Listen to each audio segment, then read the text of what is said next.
राजाको शासनको त्यो अन्तिम राजा नै म उसलाई मान्छु, वीरेन्द्रलाई मान्छु। त्यस कारणले म त स्वीकार नस्वीकार्ने भन्ने कुरै थिएन। ज्ञानेन्द्र त बाई डिफल्ट राजा भएका मात्रै हो। शक्ति केन्द्र यहाँ एउटै छ, जसको अगाडि राजा पनि नतमस्तक हुन्थे पहिले, अहिले गणतन्त्रका नेताहरू पनि नतमस्तक छन्। जहाँसम्म दिपेन्द्रको कुरा छ,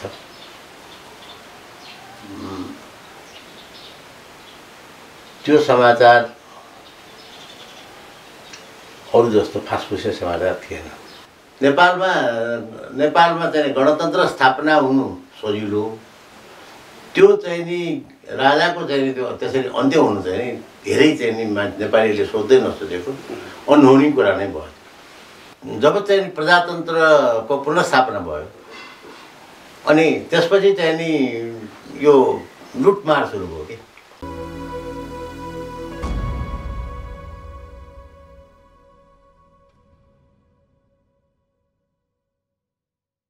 किशोर नेपाल र नेपाली पत्रकारिता उस्तै सुनिन्छ। उनले 50 वर्षदेखि निरन्तर पत्रकारिता कर्म गरिरहेका छन्। 70 वर्षीय नेपाल अहिले पनि पत्रकारको भूमिकामा उत्तिकै सक्रिय छन्, लगनशील पनि। नयाँ प्रयोग गर्न नडराउने पत्रकारका रूपमा चिनिन्छन्। आम सरोकारको विषयमा तीखो नजर राख्छन्। विदेशका केही र स्वदेशका दर्जनौं मिडियामा काम गरेको अनुभव सङ्घालिसकेका नेपाललाई नेपाली पत्रकारिताको विश्वविद्यालय भन्दा पनि हुन्छ। उनले उत्पादन गरेका 50औं पत्रकारमध्ये कतिपय अहिले पनि पत्रकारितामा सक्रिय छन्। 20 वर्ष अघि आजकै दिन अर्थात् जेठ 19 मा भएको दरबार हत्याकाण्डको सन्दर्भबाट सुरु गरेर उनीसँग हामीले नेपाली पत्रकारिताको पछिल्लो स्थिति छिमल्ने प्रयास गर्यौं। कर्मशील पत्रकार किशोर नेपाल यस पटक कार्यक्रम कर्माडीमा। दाइ, दरबार हत्याकाण्ड भएको 20 वर्ष भएछ। मलाई अहिले पनि त्यो नयाँ सडक याद छ। दरबार हत्याकाण्डको 2 दिन अगाडि मैले पढेको थिएँ, मेन न्युज थियो।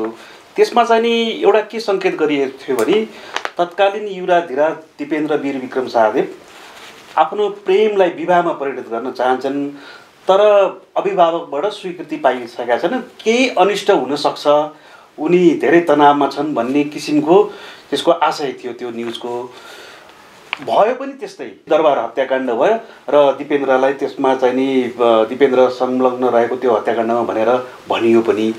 दाइ, त्यो न्युज कसरी आएको थियो दाइ त्यो? अनि त्यो न्युज आइसकेपछि दरबार हत्याकाण्ड जुन भयो त्यसपछि दाइलाई आएको प्रतिक्रियाहरू के थियो? जहाँसम्म दिपेन्द्रको कुरा छ,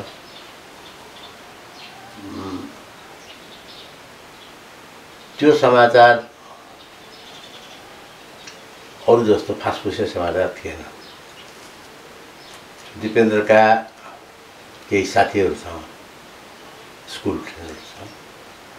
कुराकानी गरेर अनि दरबारका चन्द्र शमशेर, जुद्ध शमशेर, विभिन्न शमशेरहरूको जुन चाहिँ मनमुटाव बेमेल थियो त्यो सबैलाई केलाएर अनि दिपेन्द्रको मनस्थितिलाई केलाएर धेरै चाहिँ नि दुःख गरेर तयार गरेको थियो। त्यति बेला त्यो फर्मेटमा न्युज किन आउनु पर्यो भनेदेखि हामी ठाडै सबै भएका कुराहरू लेख्न सक्दैनथ्यौँ, घुमाइफिराइ लेख्नु पर्थ्यो। प्रेस कानुन त एकदमै चाहिँ नि डरलाग्दो नै थियो, त्यो सबैलाई थाहा छ। कसरी लेख्ने त भन्ने आयो। मैले तथ्यहरू सबै जम्मा गरिसकेपछि अब यो केही विपत्ति त आउँछ राजदरबारमा, यतिकै चाहिँ यो टर्नेवाला छैन, तर कसरी लेख्ने यसलाई भन्ने बडो चाहिँ नि म चाहिँ नि दुविधामा परेँ। अब यो कसरी जोगिने यसबाट? यो न्युज पनि मलाई दिनु छ, जोगिने पनि उ गर्नु छ। अब त्यो चाहिँ नि हिसाब किताब गर्नलाई चाहिँ बडा गाह्रो पऱ्यो मलाई। अनि एक दिन म त्यही 1 हप्ता अगाडि नै त्यो न्युज दिनु थियो। यस्तै चाहिँ नि उसमा परेर र अलिकति इन्भेस्टिगेसन पनि नसिद्ध्या हुनाले मैले चाहिँ नि अलि ढिलै लेखेँ। भनेको त्यो इन्फर्मेसन 1 हप्ता अगाडि नै आइसकेको थियो दाइलाई? त्यो त 15 दिन अगाडि थियो। 15 दिन अगाडि नै मैले खेलाइरहेको थिएँ त्यसलाई। र म विभिन्न स्रोतहरूसँग बुझ्दै थिएँ। बेस चाहिँ नि मैले दिपेन्द्रको चाहिँ नि मित्रहरूलाई गराएको थिएँ। तर त्यो मात्रै बेस थिएन, त्यो बेस त पछि छुट्दै गयो। पछि के भयो भने मेरो आफ्नै चाहिँ कनेक्सन, होइन, मेरो आफ्नै कनेक्सन्स राणाजीहरूको परिवारसँग अथवा शाहजीहरूको परिवारसँगको मेरो आफ्नो चाहिँ पर्सनल कनेक्सन्सहरूले गर्दाले चाहिँ मैले प्रयोग गरेँ। भनेको दाइको जुन एलिट्सहरूसँग जुन सम्बन्ध छ नि, त्यो सम्बन्ध चाहिँ नि त्यो न्युजको लागि चाहिँ नि उपयोगी भयो। मैले एलिट्सहरूको त भर गरिनँ। मैले सामान्य चाहिँ दरबारमा काम गर्ने चाहिँ नि मेरा चिनाजानाका मान्छेहरू, दरबारमा पनि चाहिँ डोमेस्टिक साइडमा काम गर्ने, अफिसियल साइडमा होइन, त्यो मान्छेहरूसँग मैले सम्पर्क गरेँ। अनि युवराजराजको चाहिँ टेम्परामेन्ट बताउन सक्ने यिनीहरू मान्छेहरूसँग कुरा गरेँ। त्यो स्टोरी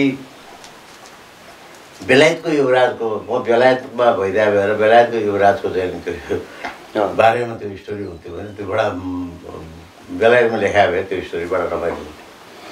अन्त त्यो न्युज आइसकेपछि जुन दरबार हत्याकाण्ड भयो, अनि त्यसपछि दाइलाई केही फिडब्याकहरू त आएको होला? अनि धेरै मान्छेले चाहिँ तपाईँले सङ्केत गर्नुभएको थियो, हामीले त चाहिँ त्यस्तो भनेको थिएनौँ, तर यो कसरी भयो किशोरजी, यो के हो भनेर धेरै मान्छेले मसँग जिज्ञासा राखे। अब त्यो आफ्नो न्युजको स्रोत बताउने कुरा थिएन, त्यस्तै भयो। अब हामीले त लेख्ने हो, थाहा पाएको कुरा लेखिदिएको हो, तपाईँहरूले पढिहाल्नु हो, त्यही हो भनेर मैले टाढिदिएँ। मलाई त्यो उम्किनु नै थियो।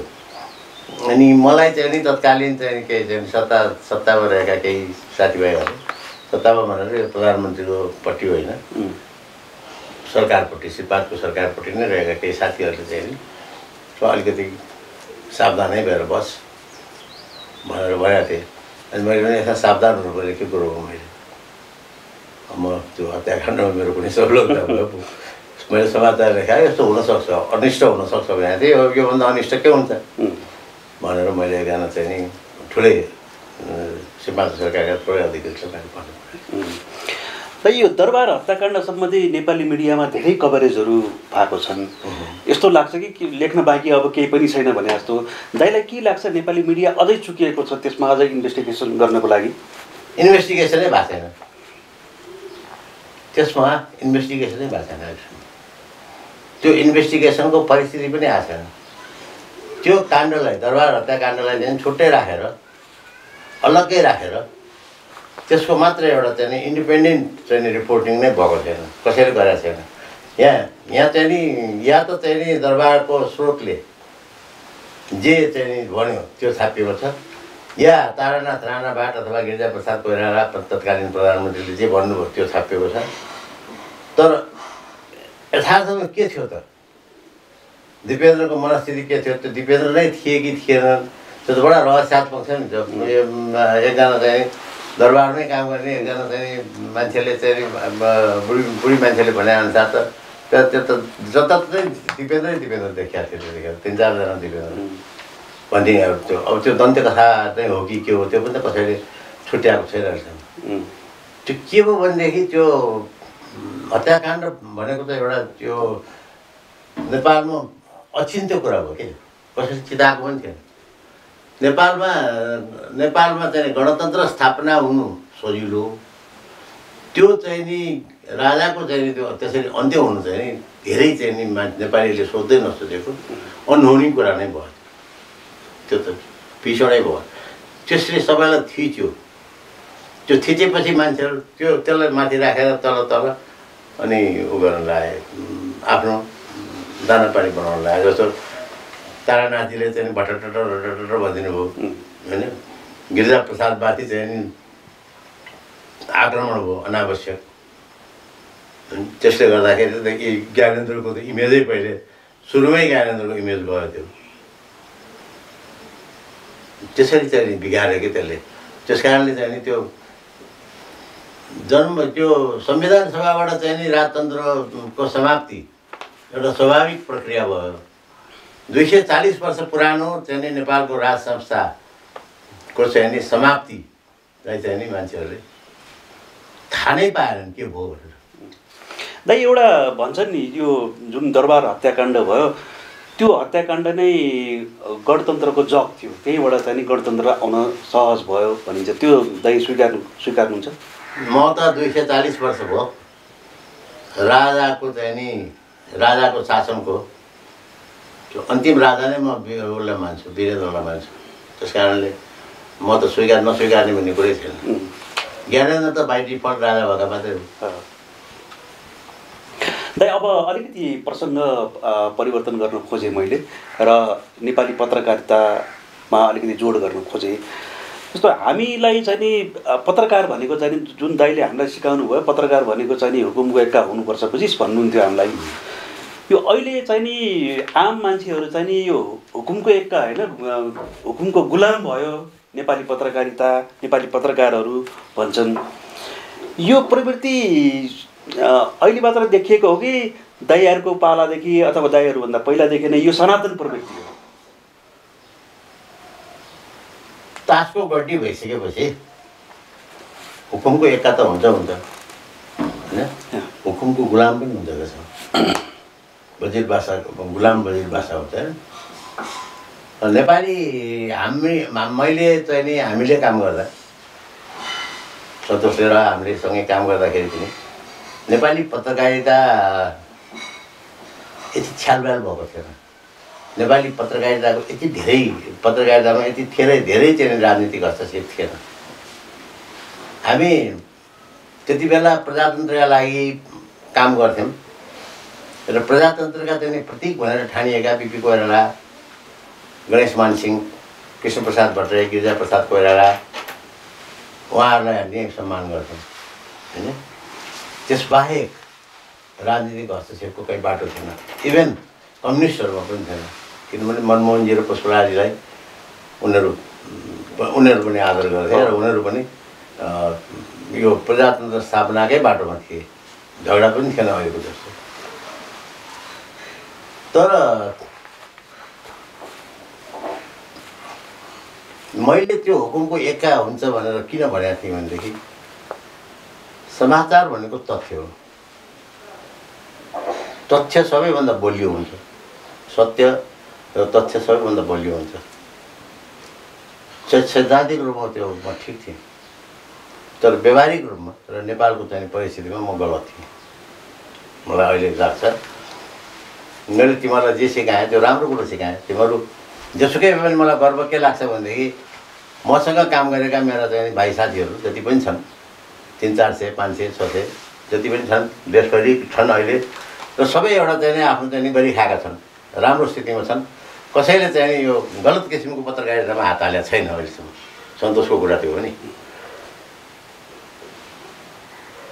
तर त्यसपछि जब चाहिँ प्रजातन्त्रको पुनर्स्थापना भयो अनि त्यसपछि चाहिँ नि यो लुटमार सुरु भयो कि पत्रकारितामा। त्यो रातो कार्डको लागि चाहिँ नि राजनीतिक हस्तक्षेप हुन थाल्यो। सूचना विभागले भन्ने रातो कार्डको लागि राजनीतिक हस्तक्षेप हुन थाल्यो। अब यो सञ्चारसँग चाहिँ असम्बन्धित व्यक्तिहरूलाई, राजनीतिक कार्यकर्ताहरूलाई लगेर राष्ट्रिय समाचार समिति, गोर्खापत्र जस्ता चाहिँ नि सरकारी सञ्चार चाहिँ नि उसमा रेडियो नेपाल जस्ता चाहिँ ठाउँमा भर्ती गरियो। भर्चुअली भर्ती नै गरियो, तिनीहरू केही आउँदैन थियो। अहिले पनि त्यो कालमा बसेको भर्ना भएका धेरै मानिसहरूको चाहिँ नि ल्याकतको जाँच गर्ने हो भनेदेखि त्यो कति पानीमा छन् सबैलाई थाहा हुन्छ।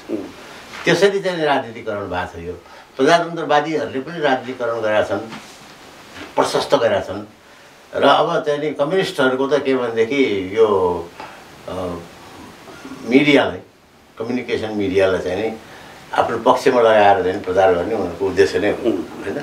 त्यस कारणले चाहिँ नि उनीहरूले प्रयोग गरे, यसलाई चाहिँ नि यसको चाहिँ दुरुपयोग गरे भनेर चाहिँ नि हामीले चाहिँ नि आँसु खसाल्नु पर्दैन। तर प्रजातन्त्रवादीहरूले चाहिँ नि जसरी चाहिँ नि यो सञ्चारको चाहिँ नि सञ्चार माध्यमको चाहिँ उसलाई बलात्कार गरे र चाहिँ नि जबरजस्ती चाहिँ नि स्थापित गर्न खोजे, त्यो यो क्रमको चाहिँ नि अहिलेको चाहिँ नि यो हाम्रो विखण्डन जुन सुरु भएको छ, जुन चाहिँ नि प्रेसको चाहिँ नि इज्जत जुन सङ्कटमा परेको छ। हरेक प्रेस भन्दाखेरि चाहिँ प्रधानमन्त्रीले चाहिँ नि के भनेदेखि तपाईँ एमालेको प्रेस हो भनेर सोध्यो अथवा नेपाली काङ्ग्रेसको प्रेस हो भनेर सोध्यो भने कति इज्जत आउँछ भनेर भन्ने परिस्थिति उत्पन्न भएको छ। त्यसको जिम्मेवार नेपाली काङ्ग्रेस नै छ, नेपाली काङ्ग्रेसको सरकार छ। किनभने त्यो सरकारले प्रजातन्त्रको क्रिया खाएको थियो, अभिव्यक्ति स्वतन्त्रताको क्रिया खाएको थियो, त्यसैले प्रयोग गर्यो। विजय कुमार गजदार सञ्चारमन्त्री हुँदाखेरि राष्ट्रसभाको के हालत भयो, गोर्खापत्रमा के हालत भयो, अनि रेडियो नेपालको के हालत भयो।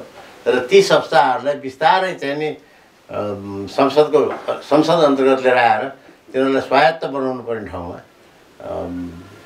सबै जनताको भाषा बनाउनु पर्ने ठाउँमा कसरी चाहिँ एउटा पार्टीको संयन्त्र बनाइयो। आज पनि पार्टीको संयन्त्र, एउटा सरकारले अर्को सरकारको संयन्त्र हुन्छ, त्यतापट्टि चाहिँ नि हामी ध्यान दिनुपर्छ।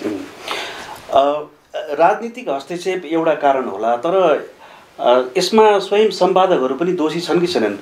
मैले कतिसम्म देखेको छु भन्दाखेरि कुनै मिडियाको सम्पादक हुनको लागि राजनीतिक तहका नेताहरूलाई गुहार्ने, पुलिसका हाकिमहरूलाई गुहार्ने, शक्ति केन्द्रहरूलाई गुहार्ने र मेरो साउजीलाई भनिदेऊ मलाई सम्पादक बनाइदेऊ भन्नेसम्मका स्थितिहरू देखिएको छन्। त्यो सामान्य कुरा हो।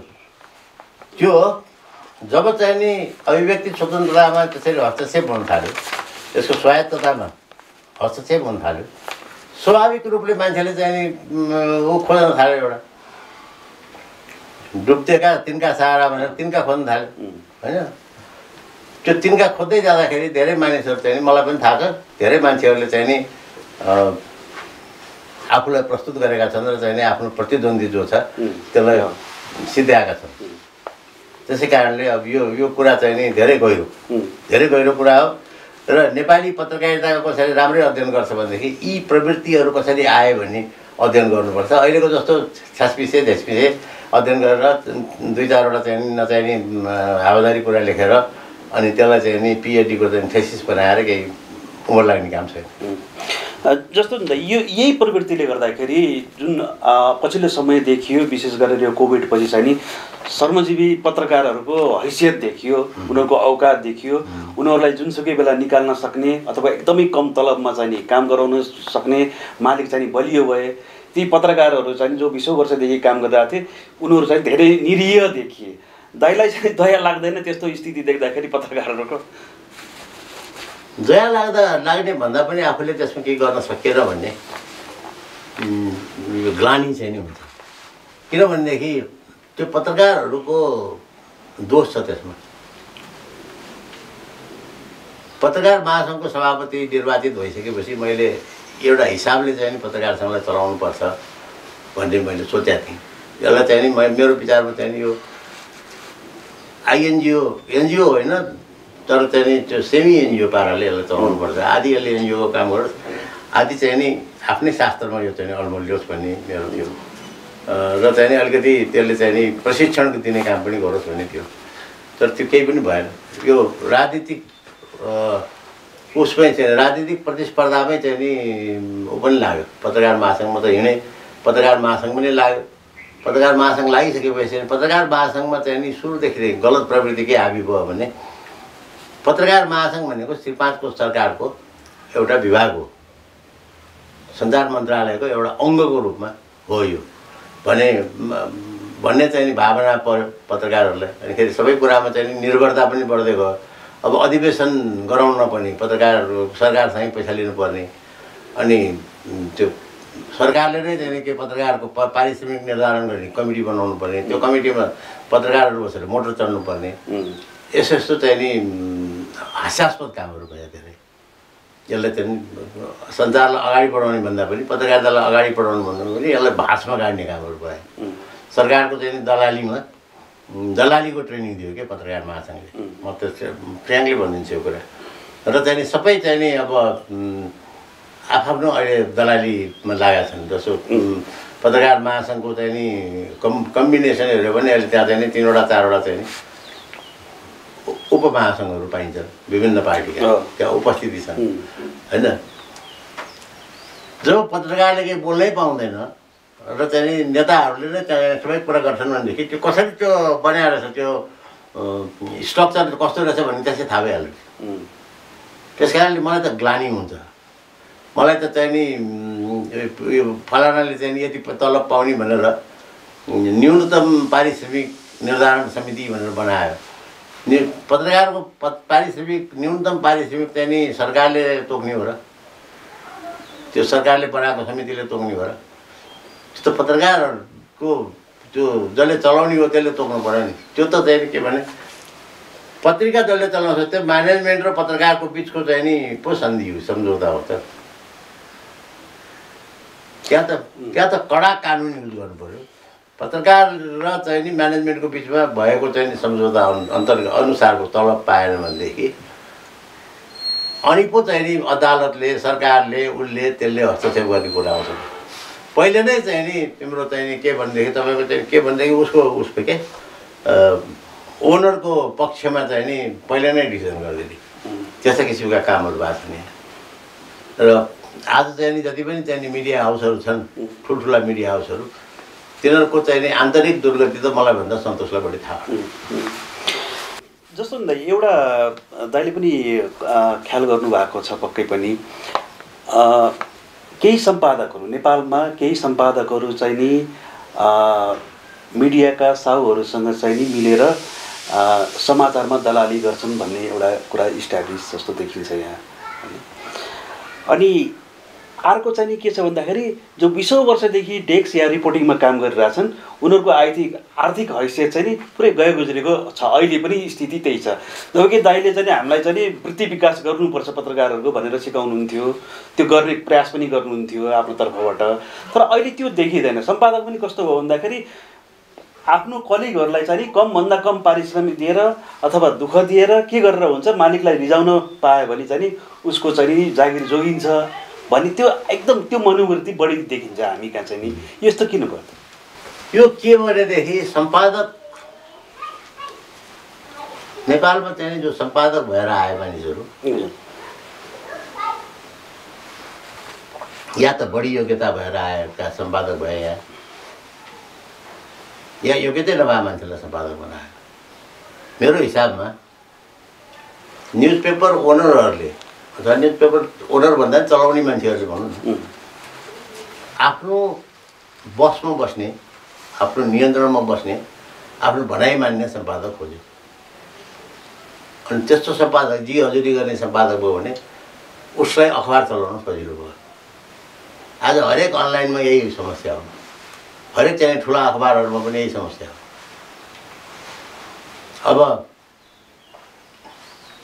अब जहाँसम्म चाहिँ न्युज रुममा बसेका मान्छेले चाहिँ नि उसको वृत्ति विकास भएन भन्ने कुरा छ, त्यो चाहिँ उसैमा निर्भर गर्ने कुरा हो। उसले मेहनतै गर्दैन, डेस्कमा बस्छ। मैले यति वर्षदेखि मैले यहाँ काम गरेँ, मभन्दा जुनियर मान्छे सम्पादक भइसक्यो, म जस्ता कस्तै छु भन्छ। त्यो भनेर त भएन नि, काम त गर्नु पऱ्यो नि होइन। वृत्ति विकास यो होइन, अहिलेको उसमा पनि आफूलाई तिखारेर लिएर गयो, आफ्नो भाषा राम्रो भयो, बुझ्ने अन्डरस्ट्यान्डिङको लेभल राम्रो भयो भनेदेखि पत्रकारितामा अहिले पनि सम्भावना नभए होइन। जस्तो मेरै चाहिँ नि सन्तोषले मेरै हिसाब गर्ने भने म अहिले कलम्सहरू लेखेर पनि म आफ्नो चाहिँ मेरो आफ्नो खर्च चाहिँ म उठाउँछु। अब अरू चाहिँ नि के छ भनेदेखि त्यो सम्पादकले त्यो त्यसरी छानिएको, मालिकद्वारा छानिएको सम्पादकले अनि आफूलाई सर पर्ने, आफ्नो चाहिँ नि आफूले भनेको कुरा सरक्क मान्ने चाहिँ नि असिस्टेन्ट खोज्छ कि। अनि तिनीहरूको वृत्ति विकास हुन्छ, अनि पुराना जो काम गरिरहेका छन् तिनीहरूको वृत्ति विकास हुँदैन, अनि फेरि द्वन्द्व सुरु हुन्छ। त्यो पनि त्यही कम्पिटिसन नेपाली प्रेसमा सबैभन्दा ठुलो कुरो के भने यहाँ कम्पिटिसनै भएन क्या। तर यो पत्रकारिताको यो उसको चाहिँ व्यवस्थित गर्नुपर्ने जरुरत चाहिँ प्रशस्त छ, जुन सकिँदैन अहिले काम अब गर्न सकिँदैन। किनभने यस्तो किसिमको व्यवस्थामा जहाँ चाहिँ नि पोलिटिकल पार्टीको इन्ट्रेस्टमा सारा मिडिया लाग्ने अवस्था छ अहिले। साँच्चै भन्यो भनेदेखि मिडियाको चाहिँ तटस्थता भन्ने, मिडियाको चाहिँ यो आक्रामकता भन्ने, मिडियाले चाहिँ नि जज गर्ने भन्ने केही कुरै भएन, कहीँ छँदै छैन।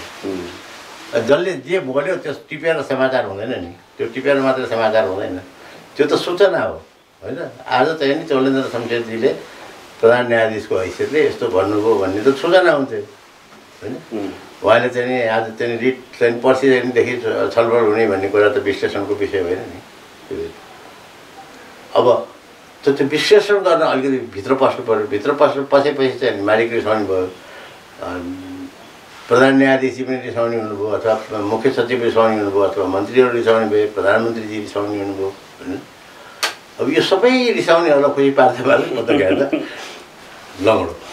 दाइ एउटा जस्तो सम्पादककै सम्बन्धमा चाहिँ नि अब दाइले पनि देख्नुभएको हामीले पनि देखिरहेको कुनै पनि सानो ठुलो पनि म भन्दिनँ सानो शक्ति केन्द्रले पनि एउटा सम्पादकको हैसियतमाथि नसबन्दी गरिदिन सक्छ भन्छन् कि मतलब लोभ लालच आकर्षण देखाएर त्यो मान्नुहुन्छ त्यो स्वीकार गर्नुहुन्छ? म विभिन्न शक्ति केन्द्रलाई चाहिँ मान्दिनँ। नेपाल जस्तो सानो ठाउँमा विभिन्न शक्ति केन्द्रहरू चाहिँ हुँदैनन्। ती विभिन्नलाई चाहिने जो सङ्कलन केन्द्र हुन्छन् शक्ति केन्द्र यहाँ एउटै छ। जसको अगाडि राजा पनि नतमस्तक हुन्थे पहिले, अहिले गणतन्त्रका नेताहरू पनि नतमस्तक छन्। त्यो टुटाउन सकिएको छैन। त्यो भनेको पारम्परिक शक्ति केन्द्र हो। यो चाहिँ नि मुलुकको जति पनि तिम्रो उर्वर भूमि छ, जग्गा जमिन छ, यो चाहिँ नि काठमाडौँ सहरकै पनि जति पनि उर्वर भूमि छ, जग्गा जमिन छ, नयाँ सडक छ, दरबार मार्ग छ, अनि ब्याङ्कको लकरमा चाहिँ नि सुन चाँदी गहनाहरू छन्, अनि सेयरमा चाहिँ नि सेयरका सर्टिफिकेटहरू छन्, ब्याङ्कको खातामा पैसा छन्, सिङ्गापुरमा पैसा छ, हङकङमा पैसा छ गरेर जुन चाहिँ नि त्यो वर्ग छ नि एउटा, त्यो सानो वर्ग छ, धेरै सानो वर्ग छ र त्यसले चाहिँ नि सबैलाई कन्ट्रोल गरिरहेको हुन्छ। तिम्रो मिलिटरीलाई, तिम्रो पुलिसलाई, राजालाई हिजो कन्ट्रोल गर्थ्यो, आज ओलीले गर्छ, गिरिजाप्रसादलाई त्यसैले गर्यो, शेरबहादुरलाई त्यसैले गर्यो, सबैलाई त्यसैले कन्ट्रोल गर्छ। किनभने त्यो विक्रेता पनि त्यही हो। सानो मुलुक हुनुको बेफाइदा यही छ। विक्रेता पनि त्यही हो। भारतसँगको दलाली पनि त्यसैले गर्छ, चीनसँगको दलाली पनि त्यसैले गर्छ। त्यो वर्गलाई चाहिँ नि नतोड्ने हो भने नेपालको विकास सम्भव छैन। त्यो वर्गसँग सबै नतमस्तक छन् अहिले। अब नभए सुखै छैन। किनभने चुनाव खर्च चाहियो, त्यसै कहाँ जानु पर्यो हो। भारतबाट चाहिँ नि 500 थान लाउड स्पिकर लिएर आउँदाखेरि पनि त्यसै तिनीहरूलाई नै झिकाउँछन् भनेर त्यो अन्नदाता, जीवनदाता, शक्तिदाता सबै तिनै हुन्। आज अक्सिजनको चाहिँ समस्या पर्यो देशमा, अक्सिजन छैन भनेर ठुलो हल्ला भयो यो कोरोनाको महामारीमा होइन। सरकारले पनि थुप्रो गाली खायो र 10, 12, 15 जना चाहिँ नि मान्छेहरू चाहिँ उठेर आए। त्यसपछि सरकार गयो, त्यही शक्ति केन्द्रहरूसँग एकदम शरण गऱ्यो, अनि आनन्द फाननमा चाहिँ नि त्यो चाहिँ नि अक्सिजन जुट्यो हो। अहिले त्यो तिम्रो हातमा लगाउने के भन्छ त्यसलाई, सेनिटाइजरको पनि त्यही हो, मास्कको पनि त्यही हो। मास्कको बिजनेस चाहिँ तिम्रो हातमा छैन, मतलब साना व्यापारी, साना व्यवसायीहरूको हातमा छैन। त्यस कारणले चाहिँ के छ भनेदेखि यहाँ चाहिँ म ठुलो, म जान्ने, म यो देशको धनी, म यो देशको नीति निर्माता भनेर कसैले फुर्ती नै गर्नु पर्दैन। 10 जना चाहिँ नि यो 12 जना चाहिँ नि तिम्रो चाहिँ नि नयाँ सडक, दरबार मार्गमा र नयाँ सडकमा कब्जा गरेर बसेकाहरू आगे यो यसै सरहदमा जन्म भई भनेर चाहिँ राजाहरूले, महाराजा दाबी हो त्यो साधुहरू भन्थे, महाजन साहु महाजन गैरकै यथोचित भन्थे क्या राजाले होइन। त्यो साहु महाजन गैरलाई चाहिँ नि समातेर त्यो वर्गलाई समात्यो भनेदेखि अनि त्यसपछि मात्रै यो देशको कल्याण हुन थाल्छ। त्यो मोनोपोलीलाई तोड्नु पऱ्यो, त्यो धनलाई चाहिँ नि तिम्रो चाहिँ नि राम्रो काममा लाग्नु पऱ्यो। आजसम्म आएको यत्रो विकास बजेट त्यो पैसा कहाँ गएको छ भन त। अमेरिकनले दियो त्यत्रो पैसा, ऊ त्यहाँ मसँग किताब छ, 40 वर्षमा कति सहयोग गरेको छ, त्यो यत्रो किताबै निकालेको छ अमेरिकनले। त्यो किताब पढ्यौ भनेदेखि त तिमीले चाहिँ त्यो देश त स्वर्ग भइसक्यो भनेर हेर्नुपर्छ। उनीहरूले गरेको काम हो त्यो फेरि, तर काम त गरे कहाँ उनीहरूलाई थाहा छैन। यस्तो अब अलिकति प्रसङ्ग परिवर्तन गरौँ दाइ। अहिले अब न्यू मिडियाको जमाना छ भनिन्छ दाइ। हामी चाहिँ नि छापा पत्रकारिताबाट आयौँ। अब छापा पत्रकारिता चाहिँ नि पुरै मृत अवस्थामा छ भनिन्छ, अन्तिम श्वास गरिरहेछ भनिन्छ। दाइ त्यो स्वीकार्नुहुन्छ? स्वीकार गर्दिनँ म। छापा पत्रकारिता चलिरहेको छ। न्युयोर्क टाइम्स चलिरहेको छ, टाइम्स अफ इन्डिया चलिरहेको छ, इन्डियाको सबैभन्दा ठुलो अखबार टाइम्स अफ इन्डिया। इन्डियाको पपुलेसन हेऱ्यो भनेदेखि चाहिँ तिम्रो कति 13.5 अरब कति छ, खरब नै फुइसक्यो, खाँदैसक्यो। तर हामी कहाँ त बन्द भयो नि दाइ, कोभिड भनियो के भनियो, अब छापा पत्रकारिता हामी कहाँ त बन्द हुनु नै थियो त। तिमीसँग त छैन नि, तिमीसँग पत्रकारिता गर्ने भन्ने जिल नै छैन। त्यो पत्रकारिता गर्नु भनेर घरबाट जोसेर चाहिँ फलानु ठाउँ कहाँ गएर आज झगडा गर्छु म त्यो आज चाहिँ त्यो लिएरै छोड्छु भनेर त्यहाँदेखि जान्छौ अलिक पर गएपछि तिमी लथालिङ्ग हुन्छौ पसिना आउँछ तिमीलाई तर पसिना आउँछ के झगडा गर्ने भरे चाहिँ आफ्नो घरमा कसरी चाहिँ चुलो बाल्ने भन्ने समस्या हुन्छ के को चाहिँ नि झगडा गर्ने अब मैले गरेर के हुन्छ भन्ने आउँछ त्यो भावना कसले सिर्जना गर्यो भन्दाखेरि त्यो भावना सिर्जना गर्ने चाहिँ अहिले चाहिँ नि अहिलेको सञ्चार मन्त्रालय पत्रकार महासङ्घ प्रेस काउन्सिल जति पनि छन् नि जसलाई चाहिँ नि गर्नुपर्ने काम आफूले के गर्ने हो त्यो गर्नुपर्ने कामै थाहा छैन प्रेस काउन्सिलले वितरण गनेर बस्ने हो र अखबारको वितरण सङ्ख्या कति छ भनेर पत्ता लगाएर बस्ने होइन नि अब त्यो गर्छ त्यो पत्रकारिताको पेसागत कुनै छैन ठेगानै छैन भरे जाँदा जाँदै चाहिँ नि त्यो बेलामा मञ्चको बेलामा चाहिँ नि राजनीतिक गोलीबारी भयो अब आर्थिक गोलीबारी होला भन्ने डर भइसक्यो तिमीले कुनै चाहिँ नि तस्करको बारेमा लेख्यौ अथवा चाहिँ नि त्यो मैले अहिले भर्खरै तिमीलाई बताएको त्यो 12-14 जना चाहिँ नि ती चाहिँ नि देशका चाहिँ नि सपुतहरूको जुन चाहिँ मैले वर्णन गरेँ त्यो सपुतहरूले चाहिँ तिमीलाई तुरुन्तै सिधाइदिन्छ कुरा गर्छस् भन्ने धेरै छ नि अहिले पनि काठमाडौँको सडकमा चाहिँ हिँड्ने हो भने धेरै मान्छेहरू यस्ता भेट्छौ तिमीले मोटर चल्ने मान्छेहरू जसले चाहिँ गर्छ मान्छेलाई जो मान्छेसँग गर्ने व्यवहारै होइन त्यसै कारणले चाहिँ त्यो अब न्यू मिडिया भन्ने कुरा चाहिँ के हो भन्नु भने त्यो एउटा चाहिँ नि इन्ट्रेस्ट हो म नोकियाको चाहिँ तिम्रो चाहिँ त्यो चलाउने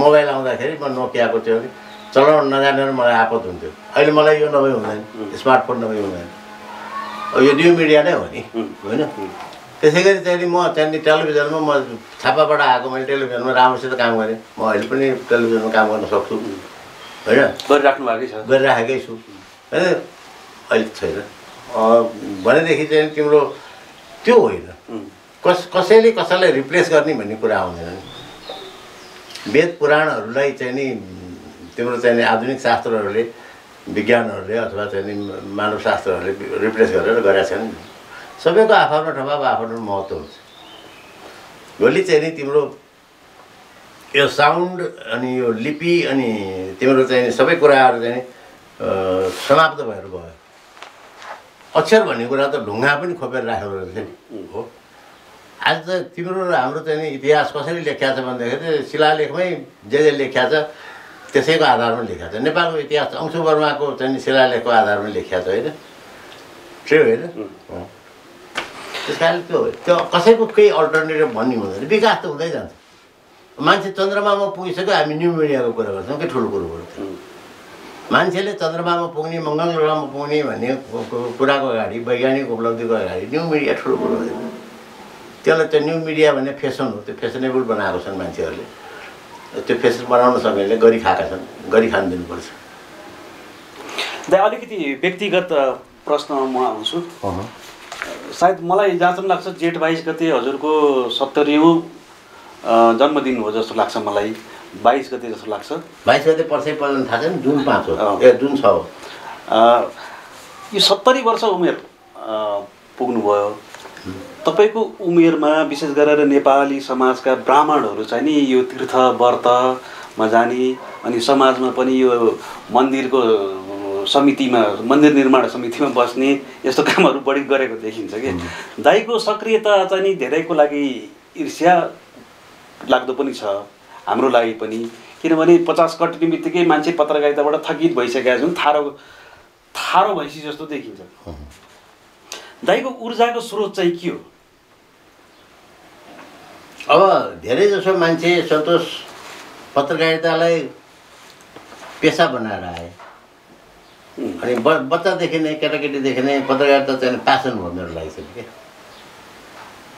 मैले पत्रकारितामा हात किन हालेँ म राजनीतिक कार्यकर्ता थिएँ त्यहाँ छोडेर म पत्रकारितामा किन आएँ भनेदेखि त्यो राजनीतिक कार्यकर्तालाई चाहिँ त्यो फोकस गर्ने त्यसको बारेमा लेख्ने त्यसको तस्बिर छाप्ने जुन अवसर पाइन्छ नि पत्रकारितामा त्यो अवसर यो कहाँ पाइन्छ राजनीतिमा पाइँदैन होइन त्यो आकर्षण पत्रकारिताको त्यो आकर्षणले गर्दाखेरि म चाहिँ नि पत्रकारितामा लागेँ त्यसको लागि मेरो प्यासन हो म अब यो छोड्नै सक्दिनँ मलाई के हो भनेदेखि मैले चुरोट छोडेँ है म त्यस्तो चुरोट खाने मान्छे म आफैलाई पनि अचम्म लाग्छ मैले चुरोट छोडेँ भनेर भन्दाखेरि। तर पत्रकारिता चाहिँ मैले किन छोड्न सकिनँ?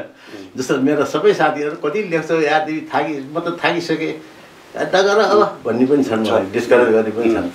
तर मलाई त्यो लाग्दैन। मलाई एभ्री डे केही न केही लेख्नु जस्तो लाग्छ होइन। अब अहिले त एभ्री डे त म लेख्न सक्दिनँ, तर पनि म कन्टिन्यू गरिदिनु राखेको छु। तपाईँको पत्रकारिताको जीवनमा त्यस्तो कुनै रोमाञ्चक क्षण छ जुन चाहिँ नि तपाईँको स्मृतिमा अझै पनि त्यो ताजा नै छ?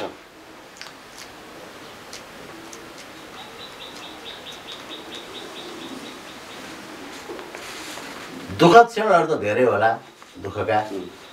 त्यो रोमाञ्चक क्षण चाहिँ म पर्खिरहेको छु अहिलेसम्म। 50 वर्ष भइसक्यो, 55 वर्षमा मैले पत्रकारिता गरेको।